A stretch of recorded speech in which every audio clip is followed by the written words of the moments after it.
Okay, hello everyone, and welcome to this second part of the introduction to the price ladder. In this second module, we're going to be going through various price ladder order and execution types. And in that, we're going to see just a few that I think are quite important. Obviously, there are a plethora of different order types you can put into the market. Some of these you'll be able to use on your Futex live trading platform, some you won't yet. But in any case, it's important to know them, to be aware of them, because they are taking place in the marketplace at all times and every single day. So if we just take a look, first and foremost, what we're going to be going through today is obviously, like we said, price ladder, order, and execution types. And the very first order I want to go through, and we'll kind of just roll through this in alphabetical order, is the best limit. Or you sometimes see it a BL.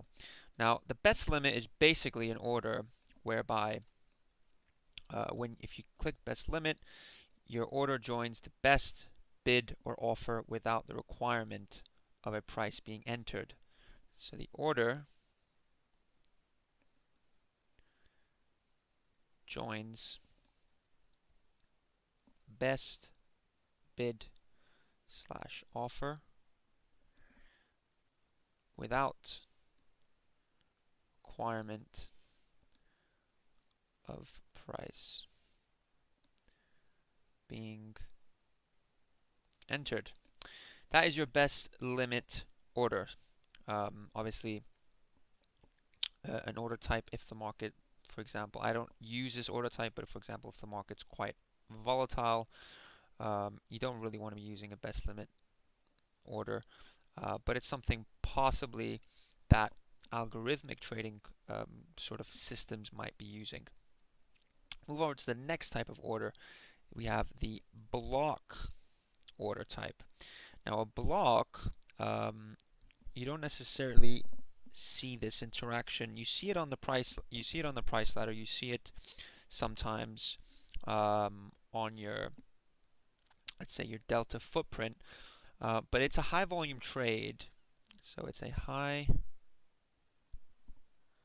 volume trade whose price has been negotiated. It's been negotiated by two parties, and that's outside of normal exchange traded methods.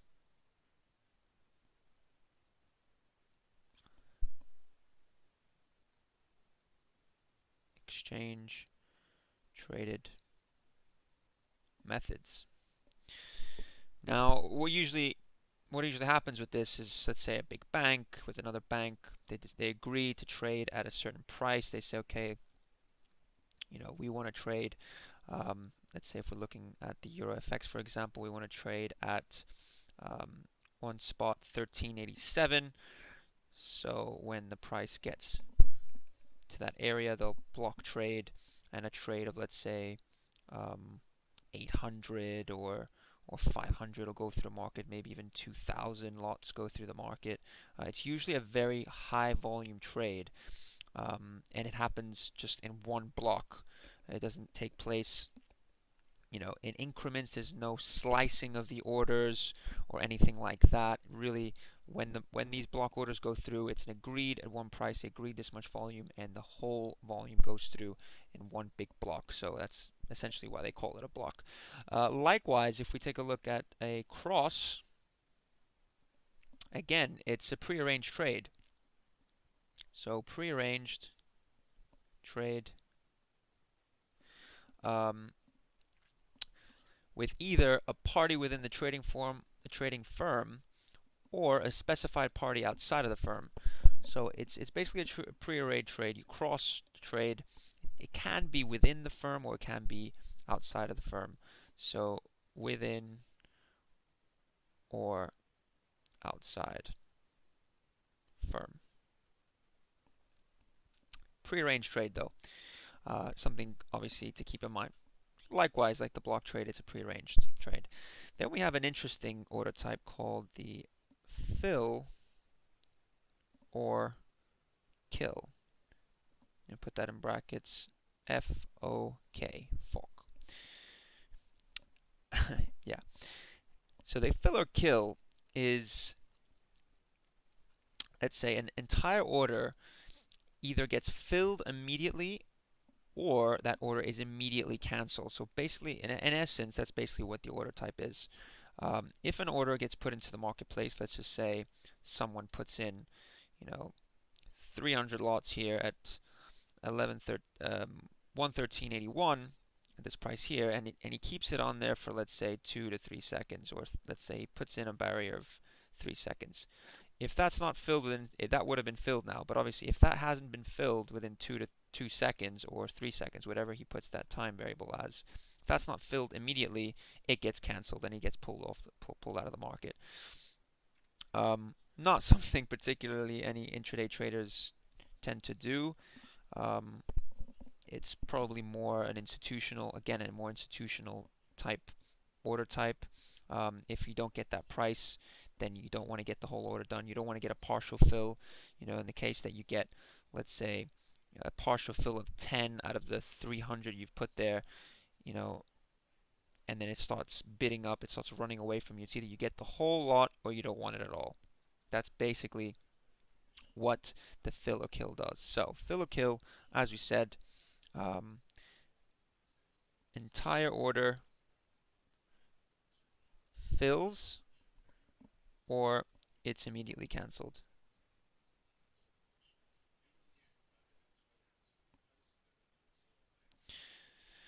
That's an interesting type of order type. And the next one we're going to look at is the good till canceled. And that is a GTC order. GTC orders usually, at least within the intraday trading business, we don't usually use these as often because we're usually coming in and out of the market flat. So we come into the market flat, we leave the market flat. But the GTC orders is a good till cancel. Is the order works. So the order works on the book. So if you put in an order anywhere, let's just say for example, I put in a GTC order at 11,388 at that price right there, as you can see. That order on a good till cancel will stay there either until it's filled, you cancel it, or the contract expires. So it's just basically there, the whole time while the contract's open. So it's either it works until filled, canceled, or contract expires. That's basically the good till cancel. Usually what you find with these orders, it's an order type that sort of longer term traders use. They want to get filled, they put in a limit order at a certain price that's away from market. They don't want it to get canceled overnight. They put it in there. Or if you got an overnight position, longer term traders, or if you have overnight stops, you want to put an overnight stop just in case it gets to a level. Let's say if you're short the market and you want to put in a stop loss order, a buy stop loss order somewhere just in case it moves heavily overnight. You want to make sure you're out the next day. So it's just the safety of getting filled or the safety of getting out, basically. Now the next order type, an interesting order type that I think will go in a lot more depth in some of the later modules, is an iceberg. Now an iceberg order, very interesting order type. You basically get larger orders and they're split into smaller disclosed orders. And when the disclosed portion fills, the next disclosed order quantity enters the market until the total goal quantity is filled. So essentially, it's an order that is placed in the market. So for example, if I wanted to sell a load of contracts at 113.85 here, but I didn't want to show my hand. I didn't want to say, okay, you know, I'm good for I'm good to sell 1,000 contracts here. If someone just appeared on a relatively compared to 1,000 lots, quite thin order book here. If I put 1,000 lots on the offer, the market will probably start running away from me. And you don't want to show the market your hand. So what you might do is split your order into, you know, split your order into 10 orders of 100. So you've got 100 lots that appear on the offer. Once those 100 lots are filled here, another 100 lots appears, so it gets refreshed. So what you see here is that the offer is refreshed, either refreshed or sometimes we call it reloads. So refresh or reloads. So that order gets refreshed or reloads, and that's a really, really important order to understand, especially if you're trying to understand the price dynamics and price ladder. And you see that an order keeps on refreshing over and over again. There might be a bigger buyer or seller than what is actually being indicated on the book. So iceberg orders are essentially orders. Let's 1 second. Make sure we get this right. It's not just an order. It's a large orders that are split and refresh at price, as I just explained. Now, the next order type, quite an important, very simple order type, is the limit order. Now, I know this is quite long, and I don't want to bore you guys with all these order types, but it is really quite important to pay attention to these, because later on, when we start talking about certain price setups and certain price action dynamics, and we talk about these order types, I want you all to be very, very in tune with what I'm saying and not have to go back and review these or look online for them. I'm just going to give you all of them right now so you understand what they mean, and when we talk about them a little bit more quick, we don't have to make pit stops and explain these on the way. So a limit order is either a buy order basically specifying the maximum price you're willing to pay, or the sell order specifying the minimum sale price you are willing to accept. So a limit order is basically an order like we just put in before. Let's say I've got my five lot clip. I place in a limit order at 11381 or 11393. Let's say. These are limit orders. The market's going to have to move towards me to get filled. It's basically the maximum price I'm willing to pay for my longs and the minimum price I'm willing to pay or not pay except for my shorts. And that's basically what these limit orders actually depict. So I'll just cancel those for you guys here. Quickly right over here. Max price for longs.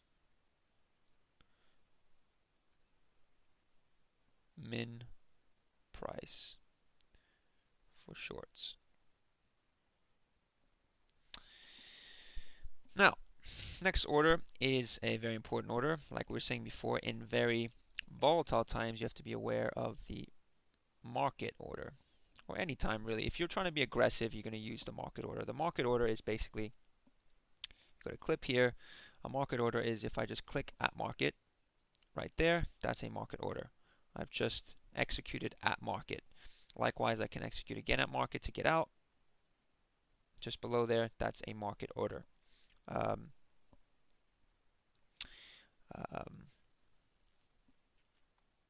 So basically the market order is an order that hits the best bid slash lifts best offer. It's basically a market order. Then we've got a very interesting order, something that a lot of the Futex traders look at every single day. So important to know. The market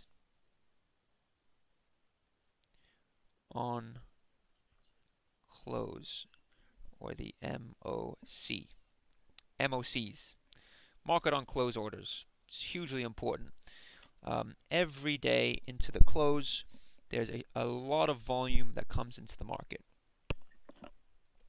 And having said that, I mean, maybe it's just some sort of prearranged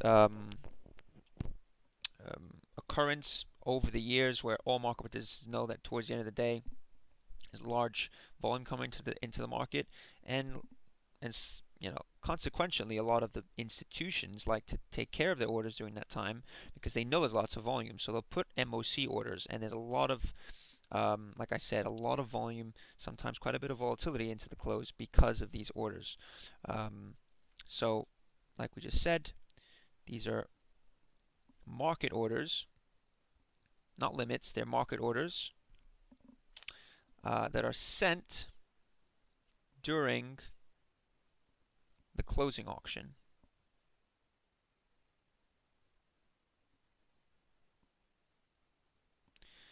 Closing auction of current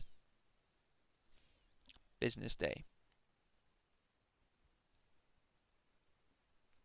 And you can obviously you can basically put these MOC orders at any period of the day. They can be entered at any time during the day. So it doesn't necessarily have to be put in at the close. You can just say this is a market on close order at the closing auction. Let's say within the last 5 to 10 minutes or 2 to 5 minutes, those orders are going to go through. Then we've got, likewise, very similar order, the market on open. So the MOO. So the MOO orders, also quite important. Opening orders, sometimes the market opens and we see a good amount of volume. People want to get in and out of positions. For example, if we've got a large fundamental event that has changed the fundamental landscape, let's say China cut rates, or for whatever reason something's changed overnight. Let's say a market that's been closed opens up, it needs to reprice. People put their market on open orders and they get executed. So these are market orders sent during pre-opening period. And they're intended for execution at the opening market price. So at that opening market price, they execute at that price. That is a MOO, market on open order. Then we've got an order cancels order.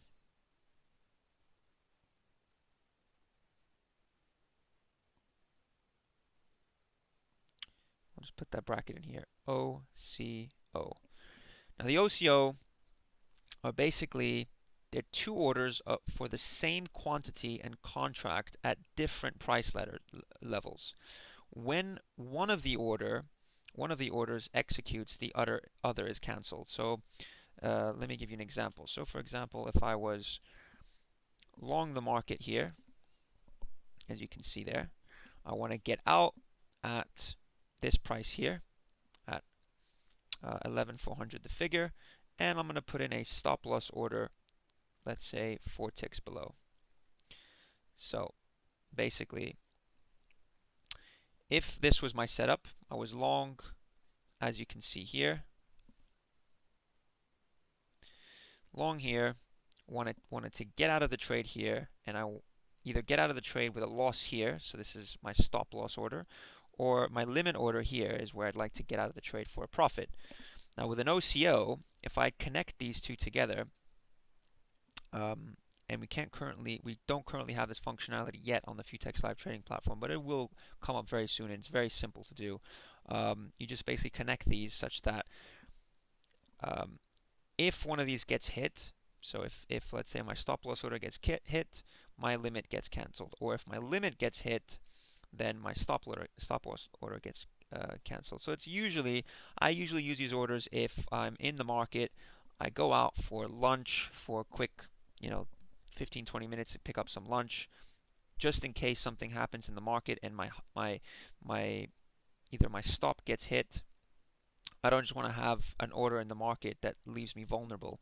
If my stop gets hit, I don't want to leave myself vulnerable here. Or if my limit gets hit here, I don't want to be vulnerable with a stop in the market down here. I don't necessarily want to be short the market. I just want to get out and get flat. So those OCOs they do make a difference, and they do help if, let's say, you're leaving the office, for example. That's a very good example, I'd say, and where most people tend to use these order types. Let's just get out of the market there. Right.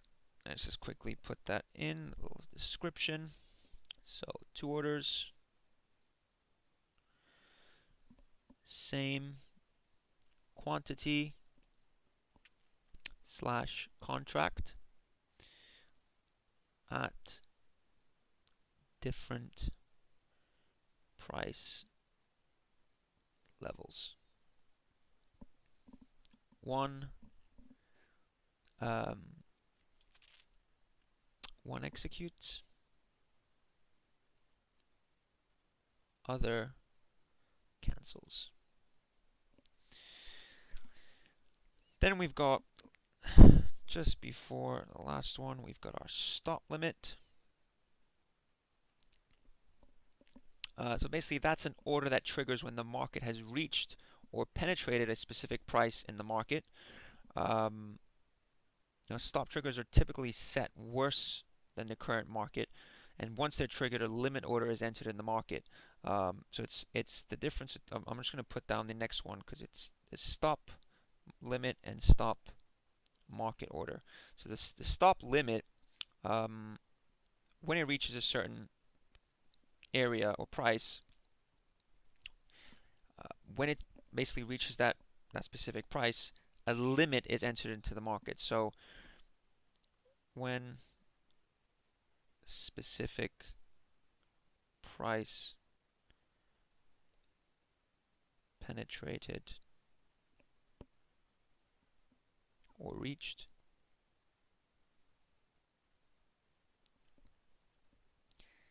stop order entered in the market. However, that is a limit order. The stop market is pretty much the same thing.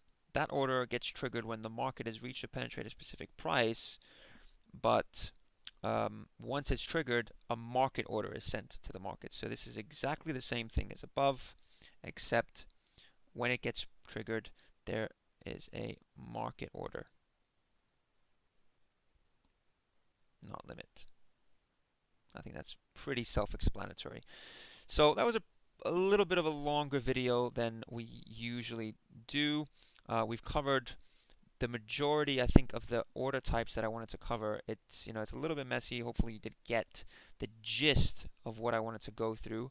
The most important thing is understanding what each one of them means, such that when we move forward, we can smoothly progress through it without, like I said, making any pit stops and kind of filling in any sort of gaps. So please, if you guys do have a minute, maybe go through this video again if you have time. Make sure you understand these concepts. We will be revisiting a lot of these order types as we trade on the price ladder and build our skill set in trading price action. Thank you, and stay tuned for your next video where I'll be going through order book and trading terms, well, basically lingos, trading lingo that's really quite important for a trading arsenal.